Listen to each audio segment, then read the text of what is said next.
이 성경 구절을 깨달았다면 로마서 절반은 안 읽어도 됩니다. 하나님은 다른 죄는 손가락으로 다루시는데 교만만은 팔을 걷어붙이고 다루십니다. 우리가 오늘 읽은 본문 초두에 보면 그런즉 자랑할 때가 어디뇨 하고 질문을 합니다. 그리고 대답으로는 있을 수가 없느니라 이렇게 간결하게 우리에게 대답을 해줍니다. 제 생각에는 이 질문과 대답을 옳게 깨달은 사람이라면 로마서 절반은 이미 깨달은 사람이 아닌가, 어떤 면에서는 로마서 절반은 안 읽어도 될 사람이 아닌가 하고 생각을 합니다. 로마서를 우리가 주위에서 읽으면은 인간이 하나님 앞에 자랑할 것이 아무것도 없다는 것을 증명하고 우리에게 깨우쳐 주시느라고 많은 지면을 할애하고 있다는 것을 우리는 금방 알 수가 있습니다. 그러니까 자랑할 때가 있느냐? 아니야. 나에게는 자랑할 것이 하나도 없어. 하고 항상 고백할 수만 있다면 우리는 이미 복음의 가장 깊은 진수를 깨달은 사람이라고 말할 수가 있습니다. 우리가 이미 경험적으로 잘 아는 사실인데 예수 믿는데 가장 큰 걸림돌 중에 하나가 뭐냐 묻는다면 자기의 자랑거리를 들고 나가서 하나님 앞에 설 수 있다고 생각하는 은근한 사람들의 마음가짐, 이것이 믿음이 자라지 않게 하는 쓴뿌리가 될 수 있고 교회 생활하면서도 결국은 나중에 구원받지 못하게 되는 비극을 가지고 올 수도 있다는 것입니다. 교만이 얼마나 무섭습니까? 자랑하는 교만.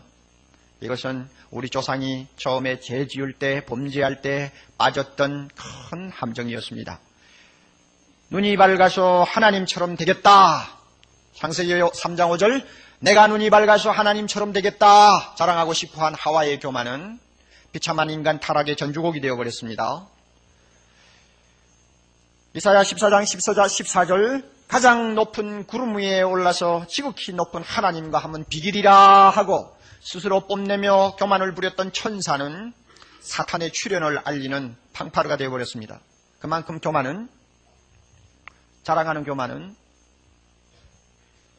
신앙생활에서 뿐만 아니라 하나님 앞에서도 용납될 수 없는 죄라는 것을 우리가 알아야 합니다. 그래서 어떤 위대한 설교자는 하나님이 가장 미워하는 죄가 뭐냐? 우상숭배냐? 생각으로는 우상숭배 같은데 아니야, 우상숭배가 아니야. 그럼 뭐냐? 교만이다. 자랑하는 교만이다. 그랬습니다. 스펄전은 참 짓궂은, 그러면서 재미있는 표현을 했어요. 다른 죄는 하나님이 손가락을 가지고 다루시는데 교만만은 팔을 걷어붙이고 다룬다 그랬어요. 얼마나 그 교만을 싫어하시는지 팔을 걷어붙이고 교만은 처리하신다. 참 재미있는 말이라고 생각합니다. 여러분 한번 생각해 보십시오. 거룩하시고 온전하신 하나님의 눈에 아무것도 잘난 것도 없고 깨끗한 것도 없는 인간이 은근히 무언가 내세우며 자랑하려고 뻐기는 것, 그 얼마나 그 꼴이 참 보기에 흉하고 사납겠습니까? 제가 며칠 전에 교도소라고 합니까? 형무소라고 합니까? 하여튼 뭐 어느 것이든지 형무소를 제가 한번 갔어요. 또 여러분이 죄를 지어서 끌려 들어갔다고 생각하지 마세요. 거기에 만날 형제가 한 분 계셔서 그래서 제가 특별 면회를 신청해서 갔습니다. 생전 처음으로 형무소 저 깊숙이까지 들어갔어요. 들어가서 특별 면회실에서 이제 30분 동안 지금 거기에서 고생하시는 형제 한 분을 만나서 함께 이야기를 나누는 시간을 가졌습니다. 그런데 복도를 올라가면서, 형무소 안에 있는 복도를 올라가면서 제가 참 눈에 띄는 인상적인 표 하나가 있었습니다. 행동은 낮게 가지고 이상은 높게 가져라. 제가 지나가면서 읽고 행동을 낮게 가지라. 무슨 말일까? 왜 저 말이 꼭 여기에 필요할까? 하고 생각을 했는데 집에 와서 가만히 그 말을 음미를 해보니까 참 거기에 깊은 뜻이 담겼다고 생각을 합니다. 일단 형무소에 들어오면 자기가 잘해서 들어왔든 잘못해서 들어왔든 억울하게 들어왔든 간에 일단 죄수의 옷을 갈아입게 됩니다. 그러면은 어떤 자세가 제일 좋은 자세냐? 그죠? 나는 죽을 놈입니다 하고 고개 푹 숙이고 그죠? 순종하는 자세, 겸손한 자세를 취하는 것이 제일 좋죠. 그런데 나는 대통령 친척이다, 뭐 청와대 비서다, 뭐 과거에 나는 뭐 국회의원이었다 하고 과거에 뭐 자기 잘난 것을 들고 제수 옷을 입고도 고개 뻣뻣하게 들고 거드름을 피우면 교도관 눈에 얼마나 눈꼴 사나워서 쳐다보겠어요. 그러니까 행동은 낮게 가져라. 죄수복을 입었으면 죄수다워야지. 인간은 다 죄인이라고 하면 인간은 하나님 앞에 자랑할 것이 없는 아무것도 아닌 죄인이라는 것을 깨닫고 죄수복을 입은 사람처럼 겸손해야지. 그런데 뭐가 잘났다고 거드름을 피우고 고개를 쳐들고 하나님 앞에 의시되니 그걸 어떻게 하나님이 봐주겠어? 여러분이 하나님이라고 해도 봐주겠느냐고요. 발로 차버리지 그냥. 그러니 하나님이 교만한 자를 싫어하는 거 당연해요. 본문에 보면 질문이 3가지 나옵니다. 27절에는 자랑할 때가 어디뇨 하고 질문을 하고, 그 다음에는 29절에 가서 하나님은 홀로 유대인의 하나님 뿐이시뇨 하고 질문을 합니다. 그리고 31절에 가서 율법을 폐하느뇨 하는 질문을 던집니다. 이 질문을 어떻게 보면 전부 다 아무 연관성이 없는 독립된 질문인 것처럼 보이지만은 사실은 논리적인 연계성을 갖고 있습니다. 각기 별개의 것으로 다루면 안 된다는 이야기입니다. 왜 그런가 하면은 27절 이하의 전체를 끌어가는 주제가 같습니다. 그 주제가 뭐냐면 24절의 내용을 반복하는 주제입니다. 그것을 여기에서는 믿음의 법이라고 표현을 하고 있습니다. 24절 여러분이 외웁니까? 24절을 외우고 싶은 충동을 그동안 느끼셨다면 여러분은 로마서의 은혜를 받는 사람이고, 만약에 그것을 느끼지 못했다면 지금부터라도 24절의 말씀을 꼭 내가 마음에 담고 주야로 묵상하겠다는 결심을 하십시오. 그리스도 예수 안에 있는 구속으로 말미암아, 그 다음에 뭡니까? 하나님의 은혜로 값없이 의롭다 하심을 얻은 자 되었느니라. 이게 복음이란 말이요. 이 말을 바꾸면 우리의 구속자 되신 예수 그리스도를 믿음으로 말미암아 하나님께서 우리로 하여금 은혜로 값없이 구원 얻는 사람, 의롭다함을 받는 사람 만들어 주셨다 하는 것입니다. 이것을 여기서 27절에는 믿음의 법이라고 표현을 합니다. 법이라고 하는 것은 여기서는 원리 혹은 방법이라는 의미를 갖고 있습니다. 오히려 방법이라고 말하는 것이 더 바람직해요. 믿음이라는 방법을 통해서 하나님 앞에 의롭다함을 받고 구원받게 하신 우리 하나님, 이것이 이 본문의 주제예요. 그렇기 때문에 질문이 3개가 이상하게 보여도 전부 연관성을 가졌다는 것을 알아야 합니다.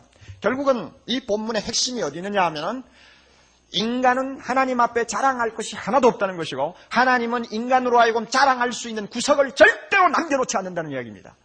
절대로 인간으로 하여금 자랑하지 못하게 하며, 자랑하는 인간은 하나님 문에 발도 들여놓지 못하게 한다는 이야기입니다. 그렇게 해서 어떻게 했느냐? 3가지 안정장치를 해놨어요.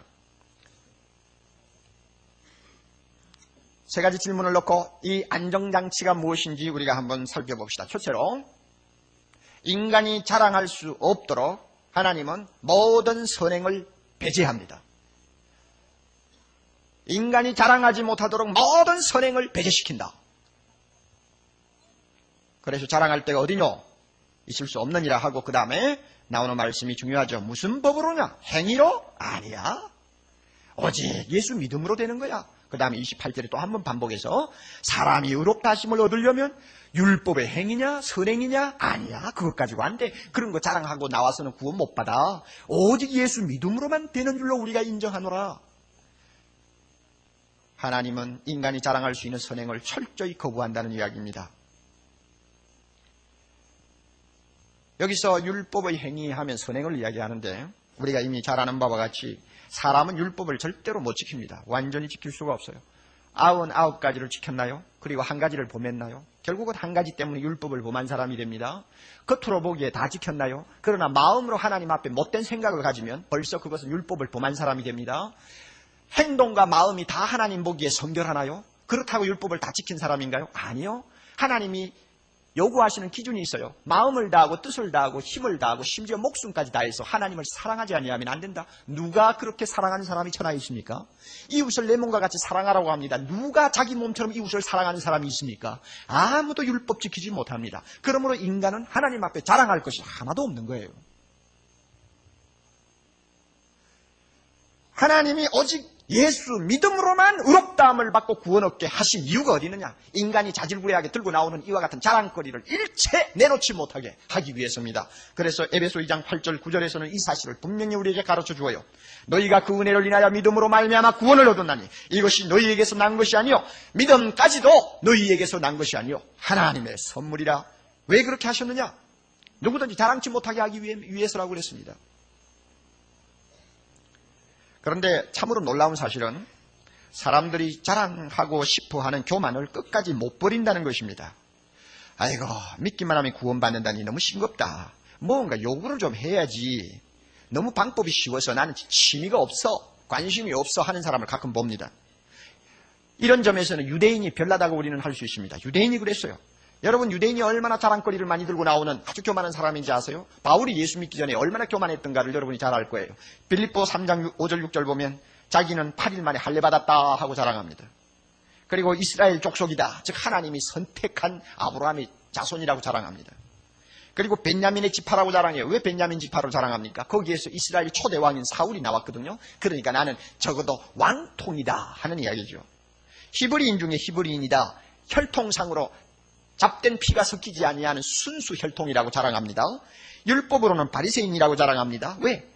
바리새 교인만큼 경건하게 살려고 노력한 사람이 없었기 때문에 나는 이만큼 경건하다 하는 것을 보이는 것입니다. 또 열심으로는 교회를 핍박했다고 해서요, 하나님의 말씀에 위배된다고 생각하고 잘못된 진리라고 생각하면 생명 내대고 싸운다는 이야기입니다. 그만큼 자기는 프라이드가 강해요. 그리고 율법의 의로는 흠이 없는 자라고 했습니다. 완전주의자라 그 말이요. 얼마나 자랑거리가 많았는지요. 이게 유대인의 근성입니다. 그리고 그것까지 구원 얻을 수 있다고 생각해요. 유대교의 어느 종파 이야기를 제가 들었는데, 유대교 안에도 종파가 여러 개 있어요. 그 종파 중에 한 종파에서는 자기가 얼마만큼 하나님의 율법을 철저히 지키느냐, 또 장로의 유전을 하나 빠짐없이 잘 지키느냐를 항상 체크하기 위해서 우리 주부들이 가계부를 쓰듯이 장부를 만들어 놓고 썼다고 합니다. 우리 주부들의 가계부에는 앞에 있는 항목에 뭐 나옵니까? 두부, 그 다음에 콩나물, 이런 거 나오죠? 전부 적어놓지. 얼마죠? 그런데 그 유대인들은 그 난에다가 11조, 그 다음에 1에 2번씩 금식, 그 다음에 또 밥 먹기 전에 손 씻었다, 또 안식일에 물건은 큰 거는 들지 않았고 어떤 거 들었다, 이런 식으로 전부 적어놔요. 적어놓고는 그대로 지킨 경우에는 거기 수입란에다가 도장을 찍고 사인을 하고, 내가 그 중에서 하나 못 지킨 것이 있으면 지출란에다가 사인을 했어요. 그런데 이 사람들이 그것을 지키려고 기를 쓰고 악을 썼으니까 지키기는 형식적으로 다 지켰죠. 그러니까 어디만 사인이 많이 들어있겠어요? 수입란에만 많이 사인이 돼 있어요. 그러니까 결국 누가 빚쟁이가 돼버렸어요? 하나님이 빚쟁이가 된 겁니다. 하나님, 내가 이만큼 많이 지켰습니다. 수입란 좀 보십시오. 그래서 그것 가지고 늘 자랑하고 그것 가지고 자기가 구원 얻을 것이라고 생각했다 그 말입니다. 이 유대인의 근성입니다. 그런데 유대인만 그렇습니까? 오늘날 우리는 안 그래요? 구원을 받는데 단순히 믿기만 하는 것은 별로 매력이 없어. 뭔가 떳떳하게 한 몫을 해야 되겠다. 그래가지고는 조그마한 선행을 우리가 하면은 그것을 잊어버리지 않냐고 밤이나 낮이나 기억을 합니다.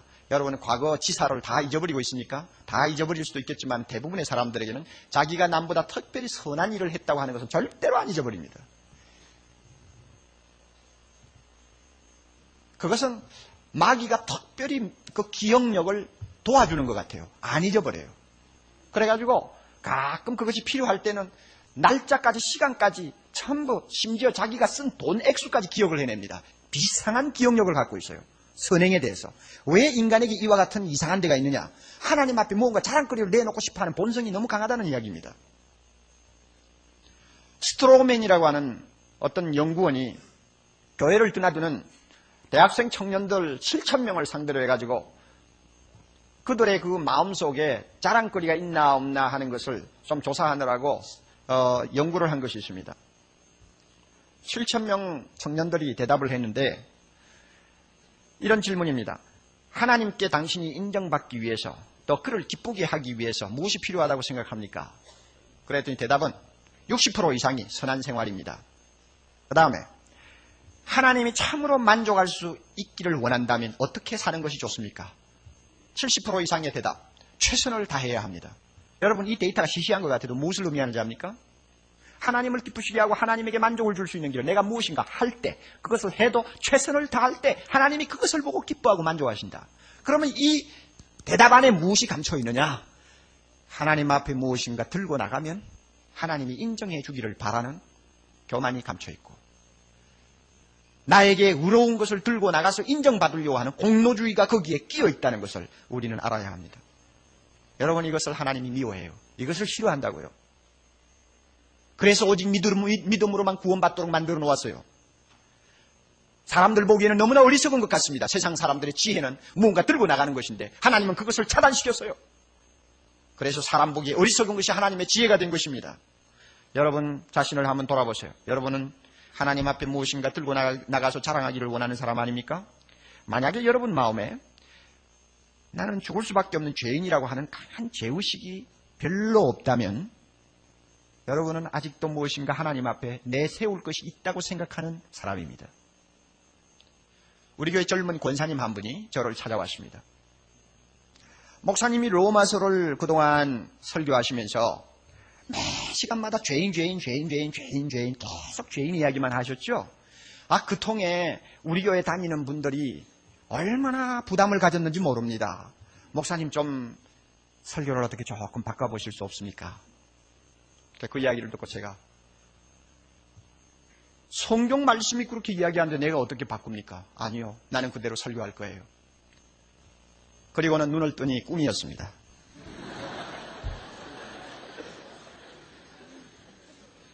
(4일) 전에 그런 꿈을 꿨어요.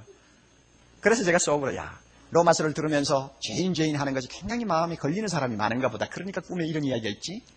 그런데 여러분, 내가 참 하나님 앞에 죽을 수밖에 없는 죄인이라는 것을 여러분이 깊이 깨닫는 이 인식이 없다면 아직도 나는 자랑할 것이 있다고 하는 사람입니다. 자기를 체크하세요.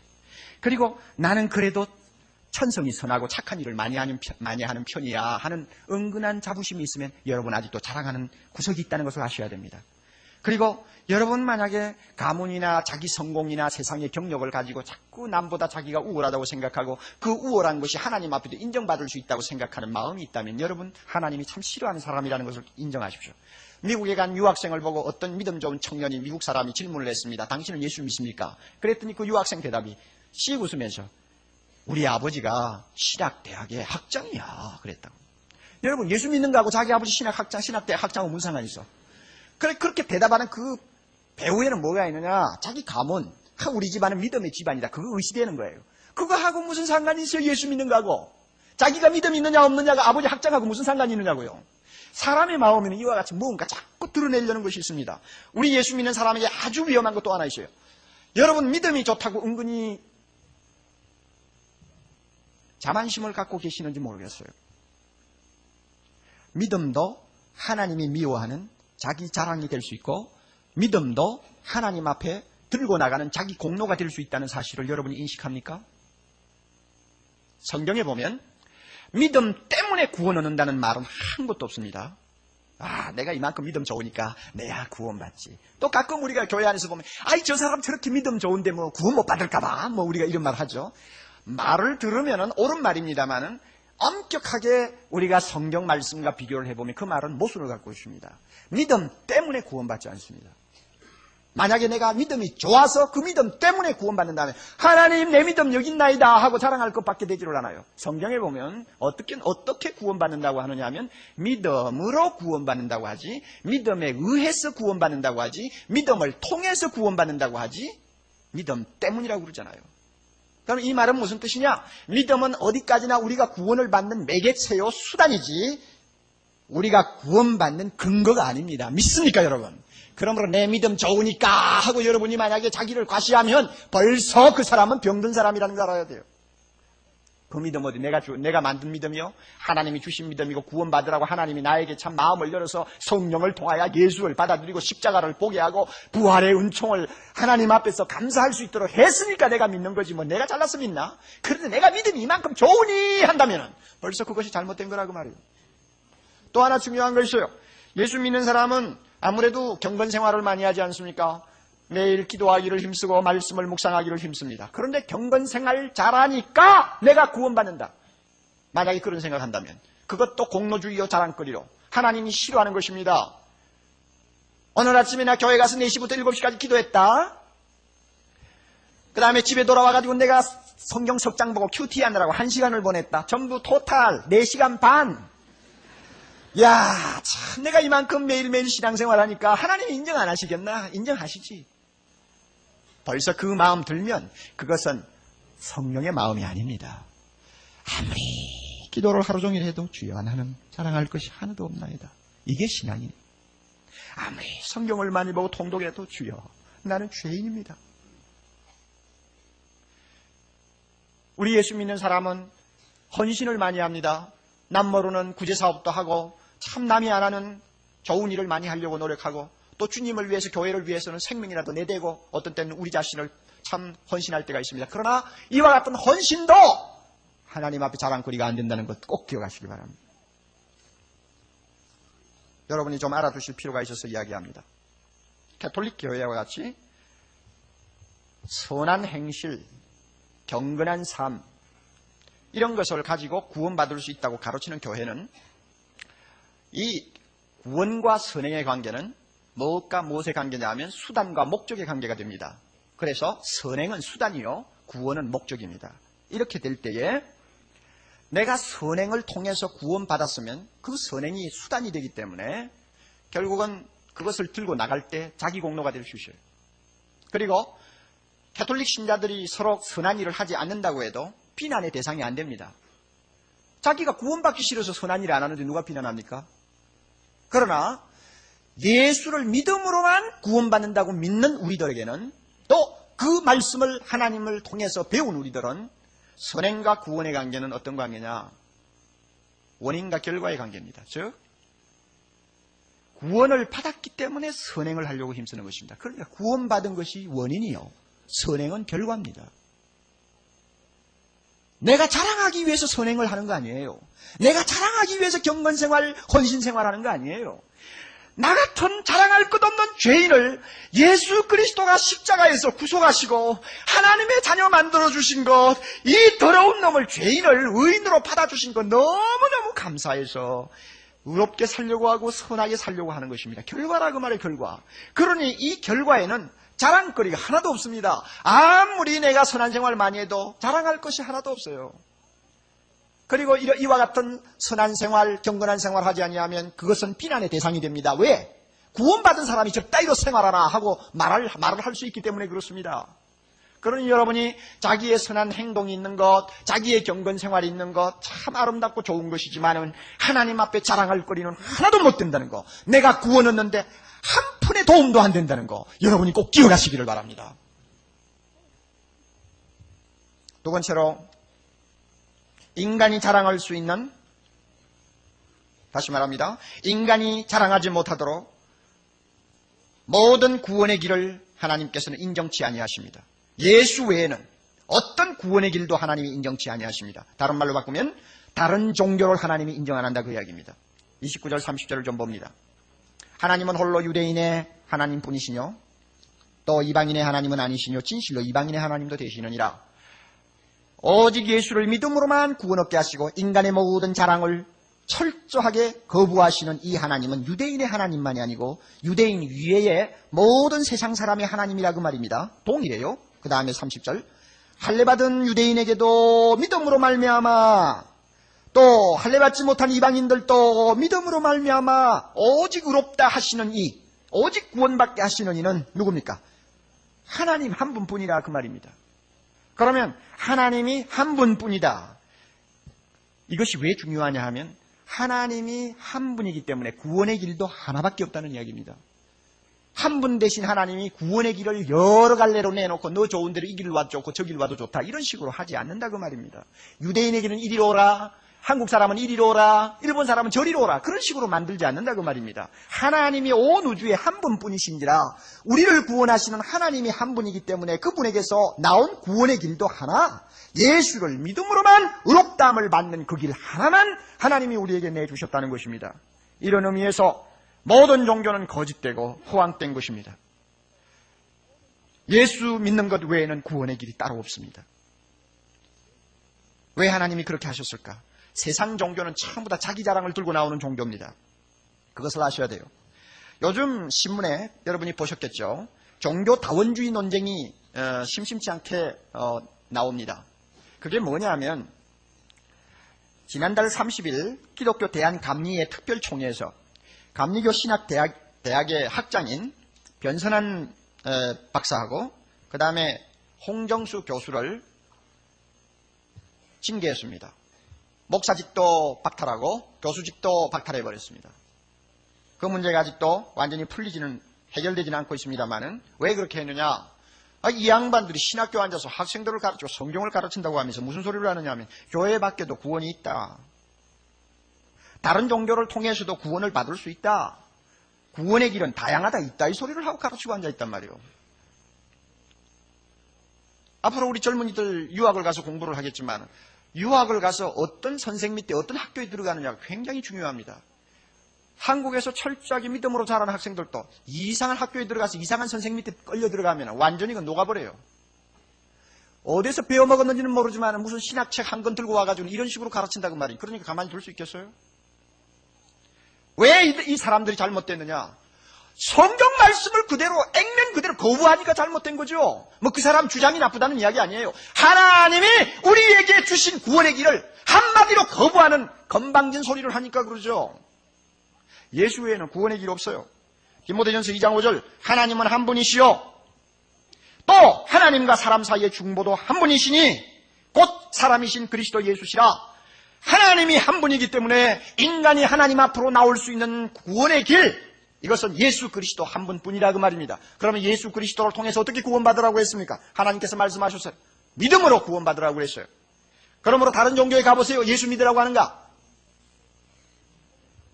만일 불교에도 구원이 있다고 인정을 한다면 불교 신자들이 하나님 앞에 나가서 무엇을 자랑할까? 그들은 틀림없이 참선을 자랑할 거예요. 하나님이여 내가 1000배를 1년에 3번씩 했나이다. 허리가 그것으로 인해서 신경통이 들었나이다. 강무불 스님이라고 하는 사람은 도봉산에 있는 무문관이라는 암자에 들어가서 6년 동안 벽만 쳐다보고 참선을 했다고 말이요. 하나님이여 내가 6년 동안 벽만 쳐다보고 앉아있었나이다. 그거 자랑하지 뭘 자랑할 거 있어? 자랑하려고 그 짓 한다고 말이요. 그래서 뭔가 하나 깨우친 거 있으면 그것 가지고 하나님 앞에 자랑하려고 그러는 거예요. 예배 의식을 철저히 지키는 사람치고 회교도 교인을 따라갈 수 있습니까? 하루 5번, 일출, 정오, 하오, 일몰, 그 다음에 심야 5번을 철저하게 지킵니다. 비행기를 타고 가다가도 시간이 되면은 복도에 나와가지고 엉덩이를 하늘로 쳐들고 절하는 거 여러분 봤어요? 누가 그 사람 따라가겠어, 누가? 그 왜 그러느냐? 하나님 앞에 들고 나가려고 그러는 거야. 나는 그렇게 했다고요. 오행을 하는 일에 있어서 힌두교도를 따라갈 수 있습니까? 계율을 엄하게 지키는 데 있어서 바리새 교인을 우리가 따라갈 수 있습니까? 바리새 교인은 누가복음 18장 11절 12절에 자신 있게 이야기합니다. 나는 다른 사람들 곧 토색하는 것, 불의하는 것, 가늠하는 자들과 같지 아니하다. 나는 그런 짓 안 했다. 그리고는 뭐라고 합니까? 일주일에 2번씩 금식한다고 그랬어요. 여러분 일주일에 2번씩 꼭 금식하는 사람 손 들어보세요. 없죠. 그 사람들은 왜 합니까? 자랑하려고 하고. 우리는 왜 안 합니까? 그거 자랑거리가 못 되니까 안 하는 거죠. 필요할 때는 하지만. 그 다음에 또 뭐라고 그래요? 소득의 11조를 드리나이다. 여러분 중에서 바리새 교인처럼 철저하게 꼭 11조 내는 사람 한번 손 들어보세요. 옥목사 외에는 없을 거예요 아마. 꼭 10원이 들어와도 1원. 꼭 11조 하는 사람 손 들어보란 말이에요. 없다고 말이에요. 왜 우리가 그렇게 꼭 안 하느냐? 그거 무슨 자랑거리라고 꼭 하냐? 신앙의 양심에 참, 그 부담 없이 참 받은 바 은혜대로 11조 딱 잘라서 내면 되지. 그것 가지고 컴퓨터 넣어가지고 조사 다 하고 데이터 다 치고 하면 그거 언제 어떻게 하란 말이에요. 그래서 나보고 물어요. 세금은 11조 내나요? 안 내나요? 아이고, 용천 떠네, 진짜. 세금을 11조 내나 안 내라고 자기 자유지. 내면 뭐 더 좋고, 안 내도 괜찮고 그러지. 세금 가지고 또 이야기할 건 뭐 있어요? 목사님 출장비도 세금 내나요? 11조 내나요? 참네. 성경에 어디 그런 거 가르치는 데가 있나요? 그러니, 바리새 교인들처럼 그렇게 자랑하기를 원한다면 꼭 하겠죠. 우리는 그렇게 안 한다고 말이에요. 안 해도 하나님이 너 왜 안 했느냐 그러지 않아요. 네. 마음에 감사가 넘치는 마음으로 그저 11조 하면 되는 거예요.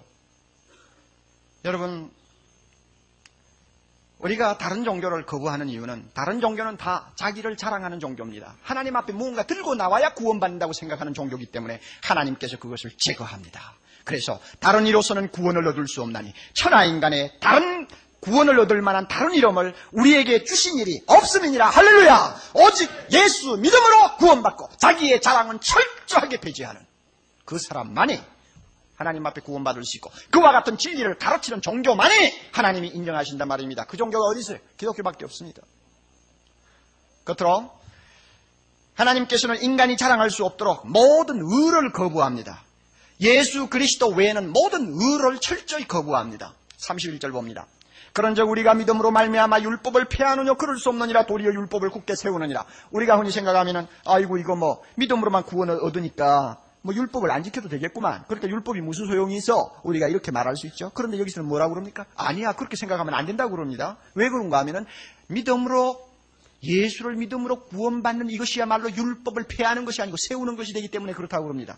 우리가 얼른 이해가 안 됩니다. 그러나 마태복음 5장 17절에 예수님께서 하신 말씀을 우리가 읽으면 금방 이해가 됩니다. 주님이 말씀합니다. 내가 율법이나 선지자나 폐하러 온 줄로 생각지 말라. 폐하러 온 것이 아니요 완전케 하려 함이로다. 예수님은 율법을 완전히 지키신 분이요 완전히 완성하신 분입니다. 누구를 위해서입니까? 이게 중요합니다. 누구를 위해서?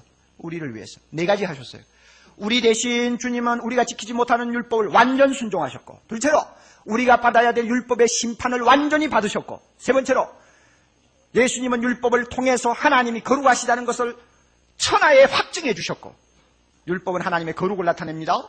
거룩하신 분이라는 것을 드러내셨고, 네 번째로는 율법에 있는 모든 제사를 완성시켰어요. 짐승으로 이제 더 제사 지내지 않아도 될 만큼 자기 몸을 십자가에 완전히 제물로 바쳐서 완전한 제사를 드렸어요. 이 네 가지 다시 완전히 순종하시고 완전히 심판받으시고 하나님의 거룩을 완전히 드러내시고, 그 다음에 율법에 있는 모든 예언을 완전히 성취시키신 분입니다. 그러므로 하나님께서는 예수님이 율법을 철저히 순종하시고 완성하신 그것을 통해서 나타나는 의를 누구의 의로 바꾸어 놓은 것입니까? 우리의 의로 돌려놓은 것입니다. 그러므로 예수 믿는다는 것이 뭐냐? 예수님의 이 의를 나의 것으로 받는 거예요. 주여, 나는 더럽고 자랑할 것이 없지만 주님이 율법을 완전히 순종하시고 심판을 받으시고 주님이 율법을 완성하신 그 의, 그것을 나에게 주옵소서. 주님의 그 의의 옷을 나에게 입혀 주옵소서. 그리하면 나는 그거 입고 하나님 앞에 설 수 있나이다. 왜? 하나님이 그 의만 인정하시기 때문에 그렇습니다. 다른 의는 인정하지 않아요. 그러므로 우리는 하나님 앞에 자랑할 만한 것이 하나도 없는 것입니다. 저는 이런 본문을 보면서 알버트 슈바이처 박사를 생각을 했습니다.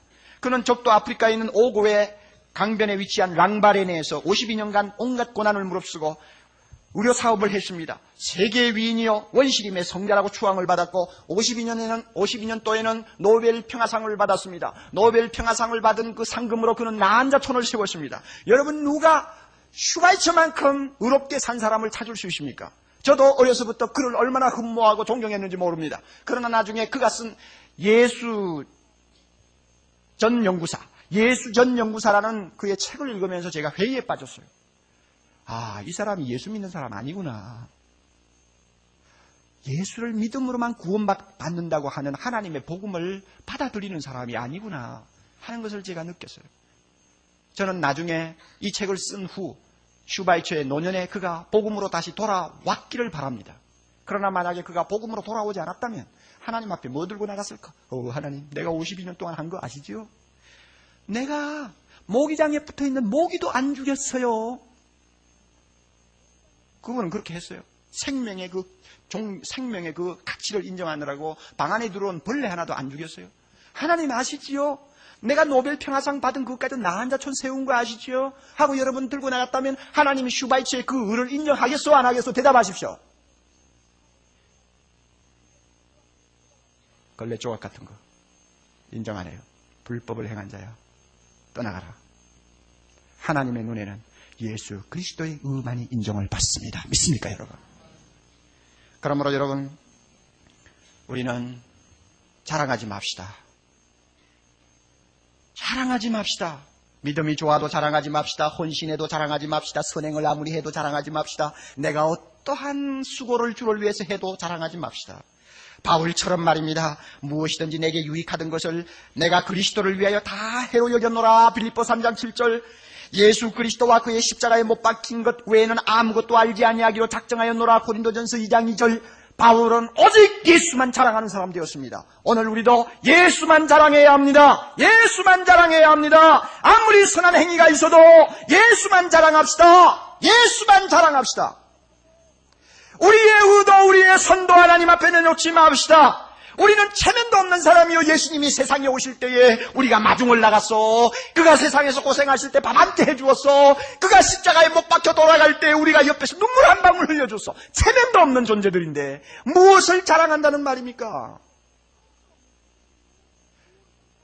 우리 이것은 다 숨기고, 주여 나는 무익한 종입니다. 나는 죄인입니다. 아무것도 내놓을 것 없습니다. 나는 예수님의 의, 예수님의 공로, 이것만 주님 앞에 들고 나왔습니다. 하나님이여 나를 구원해 주셔서 내가 이것을 믿습니다. 여러분, 우리는 자나깨나 예수만 자랑합시다. 자나깨나 예수의 공로만 생각합시다. 예수가 나를 위하여 피 흘려주시고 나 같은 것을 구원하기 위하여 스스로 죄인이 되사 율법에서 심판받으신 그 아름다운 은혜, 말로 다 할 수 없는 공로만 생각하자 그 말입니다. 그것만 자랑하고 하나님 앞에 나갈 때도 나는 완전히 예수님이 주신 의의 옷을 입고 주님 앞 세우고 하나님 앞에 나가야 합니다. 이것이 주님이 기뻐하는 일이고 하나님이 받으시는 사람입니다.